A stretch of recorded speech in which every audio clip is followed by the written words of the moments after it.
가게 사는 증시 각도기. 안녕하세요. 증시 각도 TV 시청자 여러분, 투자자 여러분, 도경할 여러분, 그리고 10만 금융전사 여러분 모두 반갑습니다. 10월 19일 수요일 한국마감으로 찾아온 각도기 각사 안주입니다. 오늘도 여접시 외국인들의 매물 폭탄을 맞으면서 시장이 하락 마감했습니다. 장 초반에 약간의 공포감과 함께 상당히 큰 폭으로 주저앉던 증시는 장 오전장 중반쯤에, 그러니까 점심을 향해 가는 중에 계속해서 올라오면서 상당폭 많이 회복을 하는 모습을 보여줬는데요. 뒤로 갈수록 외국인들의 매도 계속 나오면서 뒷심이 조금 떨어져서 시초가보다는 조금 밀려있는 상황으로 장을 마감했습니다. 자, 그래서 오늘 장 한마디, 외국인의 매도 폭격은 미국의 유동성 완화 장치가 작동되면 끝날 것이 오늘의 오늘장 한마디입니다. 이게 오늘의 메인 이벤트고요. 이거는 이제 조금 있다가 하나하나 한번 다뤄보도록 그렇게 하겠습니다. 그 앞단에 주요한 그 테마나 이런 흐름들을 한번 살펴보도록 하죠. 자, 오늘 먼저 수급부터 살펴보면은요.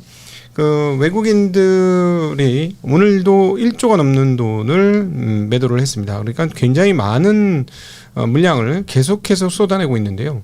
오늘 그 수급 주체별 동향을 보면 거래소에서 외국인들은 약 1조 3천억에 가까운 물량을 내놓았고, 개인이 5천억 정도 수준의 매수, 기간에 7,400억대의 매수를 보여줬습니다. 그래서 전일 대비 24.11포인트. 그래도 뭐 아침보다는 뭐 1% 넘게 빠졌으니까 많이 회복했어요. 0.61% 하락한 3,929로 오늘도 역시나 그 4천에서 조금 더 멀어진 흐름입니다.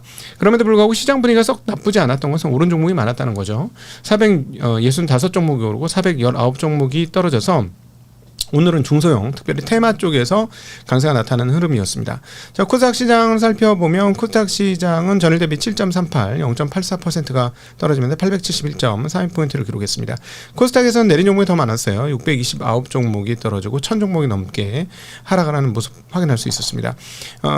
오늘 대형주들은 많이 빠졌기 때문에 코스피 200의 하락폭이 일반적인 코스피보다 조금 더 컸다라고 말씀드릴 수 있겠고, 이로 인해서 이제 시가총액이 3,600억을 현저하게 내려가서 3,500조에 턱걸이하고 있는 모습 확인할 수가 있겠습니다. 오늘 외국인들의 매도는 전기전자 역시나 집중되는 흐름들을 보였고, 약 9천억에 가까운 매도 폭탄을 내밀었고, 그것을 오늘 개인들이 한 6천억 가까이 받아냈고, 나머지는 기관이 받아내면서 물량을 잘 소화를 해냈습니다. 금융주에서도 오늘 외국인들 많이 팔았고요. 그다음 자동차에서도 많이 파는 모습, 잘 팔리는 쪽에서 쭉쭉 물량을 내놨다, 이렇게 볼 수 있는데, 이 부분에 대해서는 잘 팔리는 걸 팔 수밖에 없는 이 외국인들의 상황들을 잘 봐야 되겠다. 그리고 이러한 흐름들이 최근에 조성되고 있는 한국물 그 ETF 쪽에서의 외국 쪽에서의 자금 유입을 감안해 보면 그것과는 상반되는 흐름들을 보여주고 있다. 자, 그렇다면 이건 무슨 말이냐? 단기 자금의 유출이 계속 나타나고 있다. 왜 단기 자금의 유출이 나타나느냐? 레버리지 쓴 돈을 갚아야 되는 상황이다 라는 것이죠. 자, 이 부분은 조금 뒤에 얘기하도록 하고, 일단 오늘 시장 분위기 전반적으로 한번 살펴보고 가겠습니다. 자, 오늘 이런 외국인 매물 폭탄이 있었습니다만 테마주들이 상당히 강세였는데요. 남의 싸움, 불구경, 싸움 구경 제일 재밌다더니 싸움을 막 하는 것을 보면서 우리가 뭐 반사수혜가 엄청날 것이다 라는 기대감을 하고 있어요. 특별히 오늘 중국이 소식을 전했죠. 이제 열받은 거예요. 근데 뭐 제어할 수 있고, 그다음 워낙 민감한 걸 건드리긴 했는데, 대국이면 대국답게 한번 좀 넘어가는 것도 있었으면 어떨까 하는 생각이 있는데, 하여튼 근데 워낙 중요한 영린이니까 뭐 다른 거면 그냥 넘어갈지 한번 보긴 해야 되겠지만, 하여튼 뭐 대만 문제는 너무나 중요한 문제이기 때문에 중국 입장에서는 아주 중요한 포인트 중에 하나는 일본의 수산물 수입 중지를 통보했습니다. 덕분에 한국 기업이 날아갔는데요. 한성기업 상한가, 사주 시푸드, 동원수산, CJ 시푸드 등등이 초강세를 보였습니다. 네, 이 계속 갈지는 잘 모르겠고요. 그다음에 여행 관련주들도 상당히 강세였어요. 뭐 참좋은 여행 계속 요즘 좋고, 아모레퍼시픽도 같이 수혜를 입을 것이다.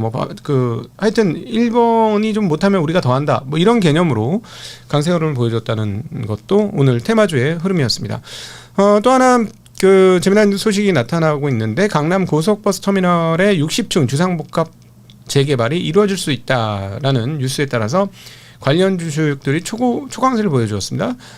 천일고속 상한가, 동양고속 상한가를 기록했고 신세계 관련주들은 최근에 계속 올랐거든요. 신세계 주식이.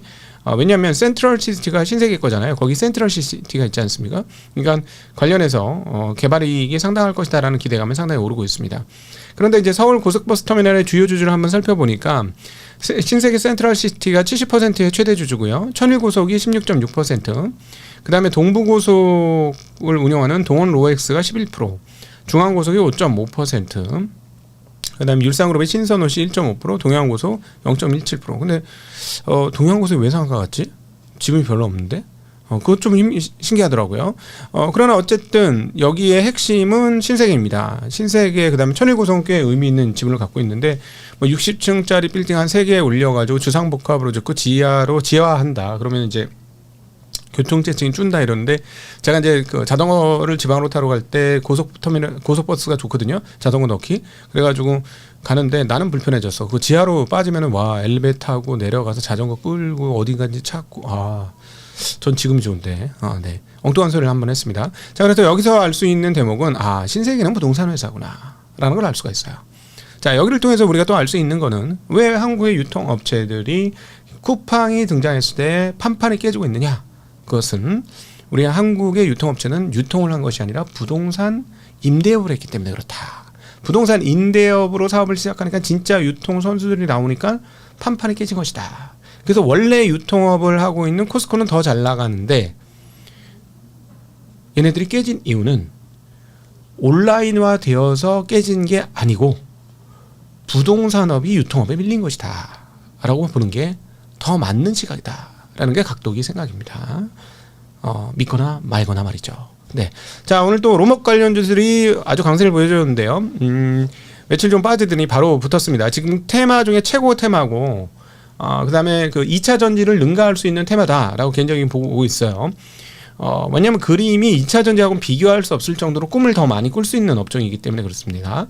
오늘 SPG가 20% 이상의 큰 폭의 강세를 보여주었고, DIC, 할라캐스트, 엔젤로보틱스, SBB테크, 우림 PTS, 유로메카, 사면, 하이젠 RLM 등이 강세를 보여줬습니다. 이 중에서는 좀 의미 있는 부품을 만드는 회사들이 있어요. 시가총액이 높아서 그렇지. 있어요.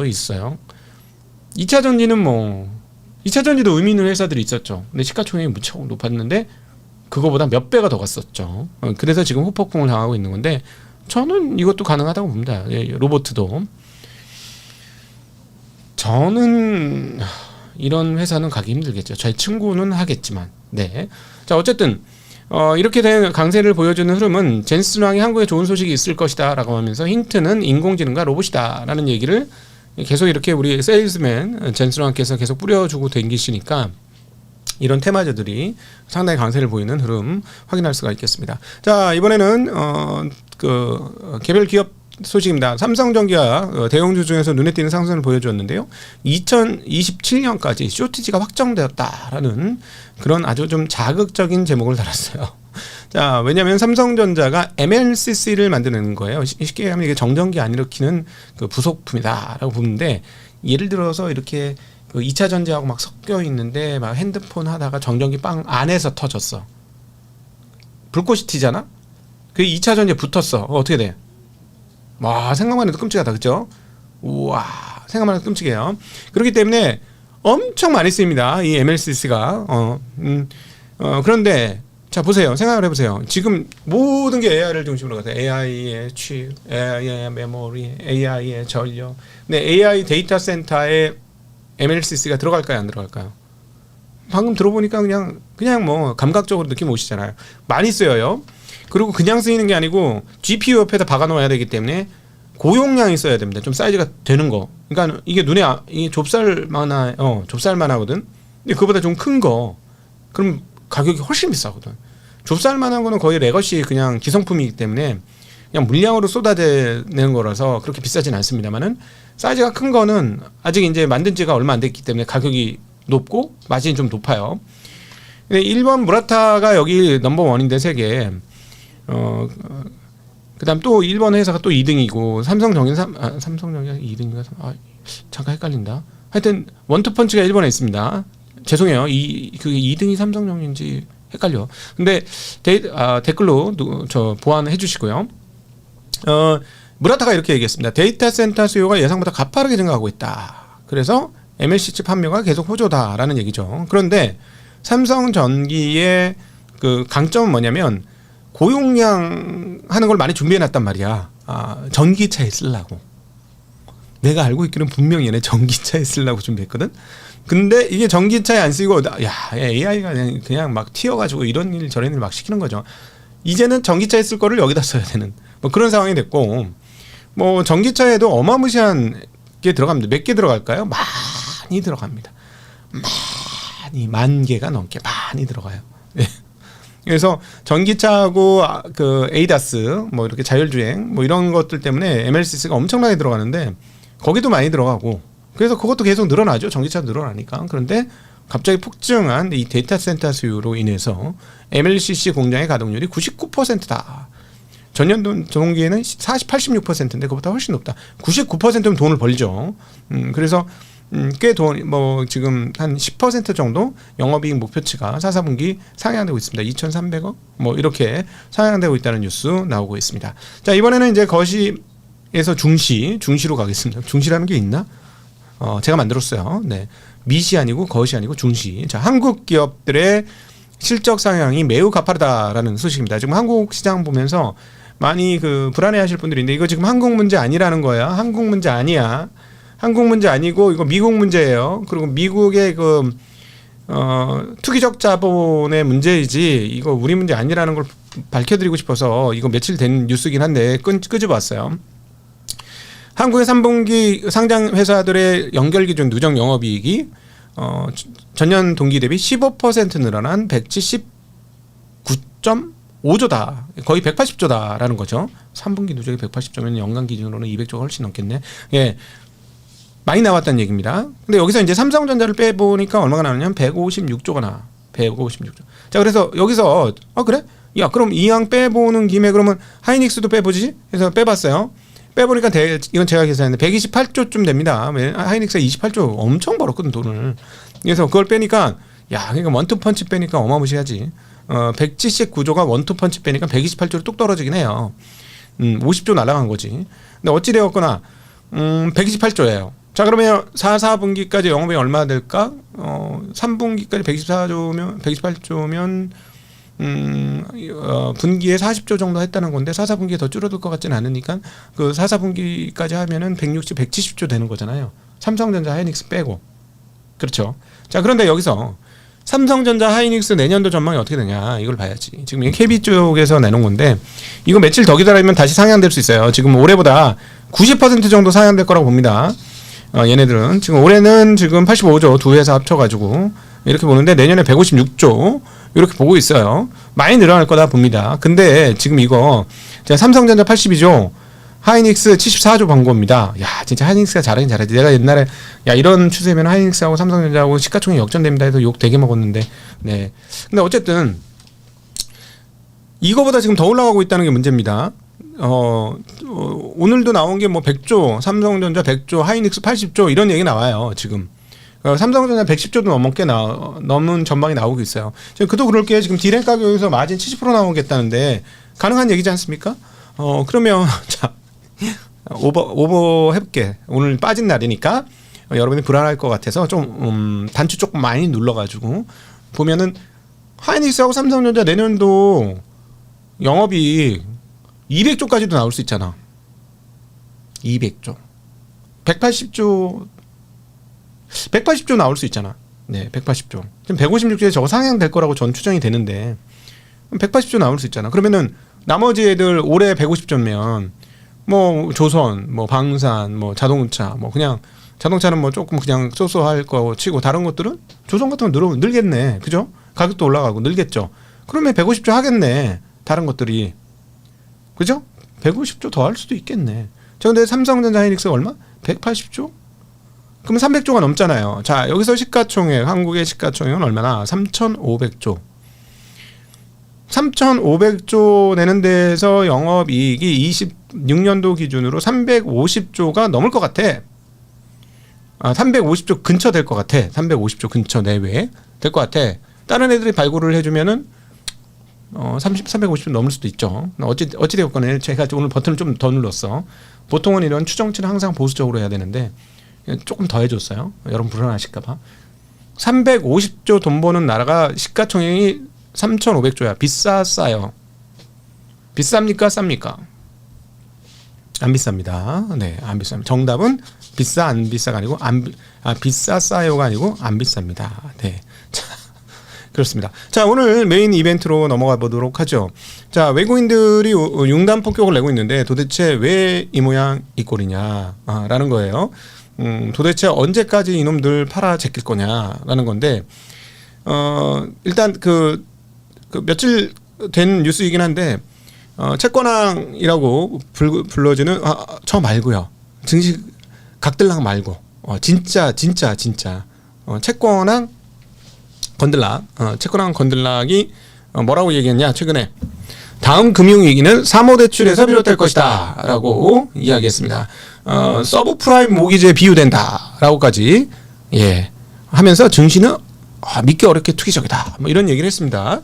자, 근데 말입니다. 일단 채권쟁이들은 말이야 시장의 암흑 전사들이에요. 우리 이제 저희 채널에도 나왔던 우리 그 슈카월드의 우리 알상무님도 약간 좀 암흑적 그런 음산한 분위기가 조금 있으시잖아요.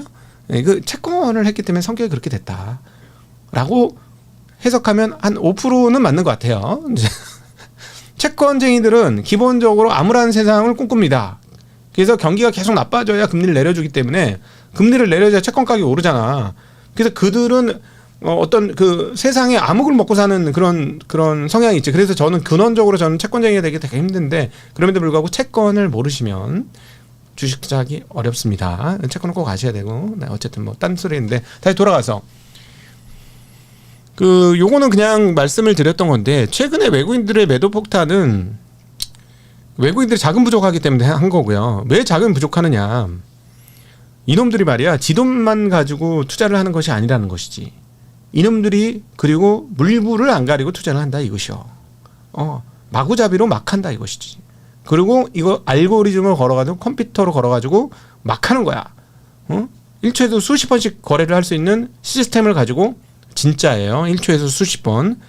그냥 하는 얘기 아니고 과장 아니고 진짜입니다. 이거는. 그 시스템을 가지고 애들이 막 하는 거야. 그래서 제가 볼 때 왜 이렇게 추정을 하고 말씀을 드리냐면 자 봐봐요. 이번 하락장에서 뭐가 하락했습니까? 주식이요.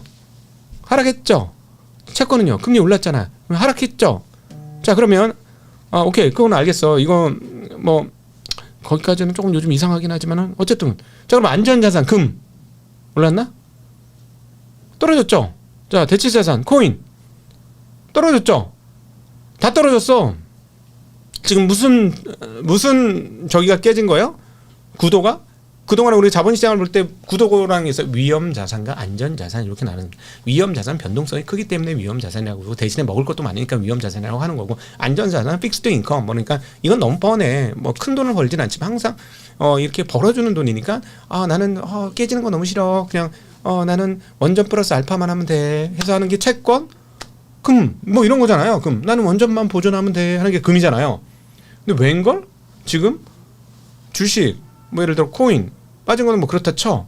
기술주들 반도체 빠진 거 그렇다 쳐. 근데 지금요. 금 빠졌죠. 채권 빠졌죠. 그럼 원자재 몇 개는 그 통화가치 떨어져 가지고 몇 개는 뭐 구리나 이런 건 조금 최근에 올랐습니다만은 유가는 올랐나? 뭐지 이게? 뭡니까? 근데 유동성이 적어요? 유동성 미치도록 많죠. 지금 너무나 많이 찍어놨죠. 뭡니까 이게? 왜 일관되게 약세를 보이죠? 이거는 기존의 금융 논리로는 해설이 안 되더라라는 겁니다.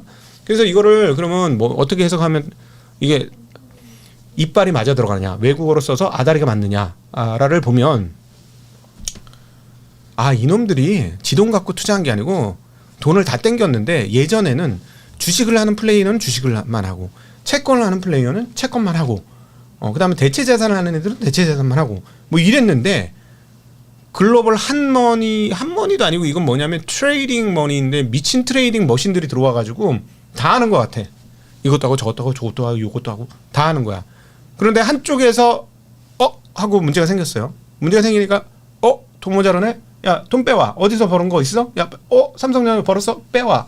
이렇게 되는 분위기가 지금 나온다라는 것이죠. 자, 그런데 여기서 아까 건들랑 얘기를 드린 이유는 사모대출이 너무 위험하다. 이 사모대출의 대출이 누구한테 나갔을까? 모르죠. 몰라요. 모르는데 제가 보기에는 이런 투기 세력들한테 안 들어갔을까? 뭔가 좀 들어가지 않았을까? 하는 생각이 듭니다. 근데 사모대출권이 위험해지는 건 언제 위험해지나요? 금리가 움직일 때 위험해집니다.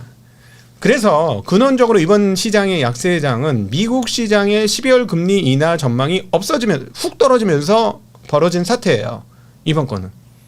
근데 이놈들이 너무 많이 펼쳐놓고 하니까 갑자기 이게 전망이 틀리니까 엎으면 손실을 확정하면서 엎어.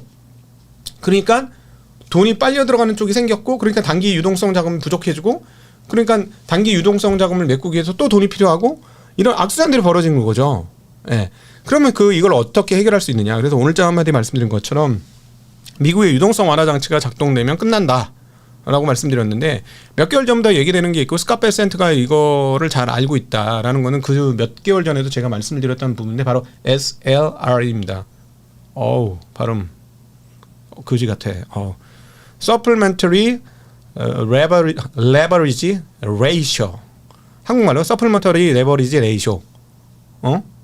보충적 레버리지 비율. 예, 보완적 레버리지 비율. 이거죠. 이게 무슨 말이냐면 SLR은 뭐냐면 은행들로 하여금 대출을 해주는 데 있어서 쉽게 얘기하면 BIS 자기자본 비율이 있는데, BIS 자기자본이 10%면 1조 가지고 10조 빌려주는 거예요. 근데 이 1조를 만드는 게 어떤 것이 이 1조를 까먹느냐 하면, 예를 들어 주식 같은 거로 대출해주면 이거 확 까먹거든. 위험 자산이니까. 그럼 부동산도 조금 까먹어요. 근데 덜 까먹죠. 조금밖에 안 까먹죠. 그래서 부동산 대출이 많이 나가는 거야. 특별히 한국은 더 심해. 그게 너무 높아. 근데 어쨌든 그렇고, 그러면 국채는요. 국채도 약간 깎아 먹거든요. 근데 이 SLR을 하겠다는 건 뭐냐면, 국채는 야 국가 니들이 발행하고 이걸 위험 자산이라고 하면 어쩌자는 거야. 말이 되냐고 이게. 니들이 사달라고 해서 사주는데, 그럼 니들이 보장하는데 국가가 그럼 국가 망하면 우린 사냐? 그래서 국채를 우리가 넣는데, 이걸 가지고 지금 이걸 대출을 까먹는, 대출을 할 수 있는 소스를 까먹는 이게 되냐? 라는 게 은행의 얘기죠. 그래서 이걸 알고 있어요. 스카페센트나 이런 사람들이. 그래서 풀어줄 수도 있어. 보고 있어. 하는 거죠. 근데 이거 위험하면 끝날 겁니다.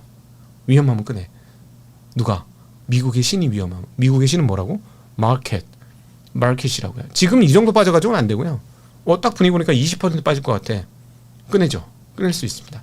그래서 단기자금 방법은 여러 개 있어요. 근데 이걸 끝내려면은 오늘 우리 윤지호 대표님, 전 대표님께서 오셔서 대담을 했고, 빠르게 가능하면 최대한 빠르게 편성해서 올리도록 하겠습니다. 12월 달 중순쯤으로 생각하시더라고요. 12월 달 중순쯤 돼야 SLR 이거에 대한 언급들이나 이런 풀 가능성이 생기지 않겠느냐, 이런 얘기를 하십니다. 그 사이는 어떡하지? 그 사이는 그게 맞다면? 근데 몰라요. 이거 어떻게 될지. 그냥 재미로 알아두세요. 이런 것도 있더라. 그러면 이제 어디 가서 썰 풀기 좋잖아. 야, 너희들 SLR 알아? SLR? 야, SLR 사진기 말고, 그거 말고. DSLR 말고, 그거 말고. 애들이 금융 너무 모르네. 진짜. 내가 형이 하나 가르쳐 줄게. 이러면서 할 수 있잖아. 그죠? 예. 근데 그거 갖고 세상을 모두 해석하지 마시고요. 여러 가지 그림 퍼즐 중에 조그만 하나다 라고만 보시면 되겠습니다. 네. 자, 오늘도 긴 시간 함께 해주셔서 감사합니다. 점점 혼자 강대가 되고 있는 그런 느낌이 드네요. 자, 이제 저거 혼자 하는 게 이제 익숙해져서 그런 것 같아. 익숙해져. 큰일 났어. 네.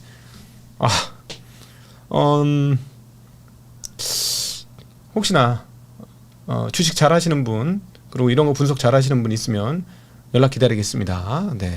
분석 잘 하시고 주식 잘 하시는 선수 있으시면 연락 기다리겠습니다. 네. 자, 오늘 이렇게 광고로 함께 해주신 매트릭스 투자자문에 진심으로 감사드리고요. 매트릭스 투자자문이 왜 광고를 갑작스럽게 했느냐라고 물어보니, 매트릭스 투자자문 4,000포인트 밑은 괜찮은 것 같아. 이때 모셔야지.